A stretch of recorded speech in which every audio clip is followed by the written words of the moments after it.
Bonjour à tous, on se retrouve aujourd'hui sur Mac et on va voir ensemble comment changer le dossier qui s'ouvre par défaut lorsque vous ouvrez une nouvelle fenêtre Finder. Alors déjà, qu'est-ce que ça veut dire le fait qu'il y ait un dossier qui s'ouvre par défaut lorsqu'on ouvre une nouvelle fenêtre Finder? Eh bien ça veut simplement dire que lorsque je vais aller sur mon Finder et que je vais cliquer pour ouvrir un nouveau Finder, une nouvelle fenêtre, c'est ce que vous voyez ici, eh bien j'arrive sur un dossier directement. Vous voyez là qu'il n'y a pas rien du tout d'ouvert. Le Finder, lorsqu'il s'ouvre, vous emmène déjà quelque part, déjà dans un dossier. Moi par exemple, vous voyez que là je suis dans mon dossier Dropbox. Il est très probable, puisque c'est le réglage qui est fait lorsque vous achetez votre ordinateur, que vous soyez dans le dossier Home ou Maison qui est celui-ci.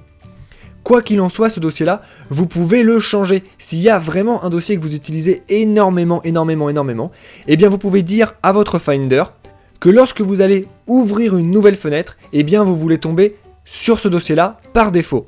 Alors comment on fait ça? Je vais déjà fermer le Finder et on va voir les étapes depuis le début. La première étape, c'est d'ouvrir votre Finder, tout simplement en cliquant ici. Une fois que vous avez fait ça, vous allez tout en haut à gauche de votre barre d'outils dans Finder, puis vous allez dans les préférences. Lorsque vous avez fait ça, vous voyez qu'il y a une nouvelle fenêtre qui s'ouvre, et là vous vérifiez bien que vous êtes dans l'onglet Général, celui-ci. Puis là vous avez l'option Les nouvelles fenêtres de Finder affichent. Et là vous voyez que moi c'est bien Dropbox. Là vous pouvez ouvrir un petit volet déroulant, et vous avez déjà des options qui sont pré-rentrées par votre Mac, que vous pouvez choisir directement. Si le dossier que vous voulez n'est pas là, eh bien vous n'avez qu'à faire Autre, et là vous pouvez choisir vraiment le dossier que vous voulez.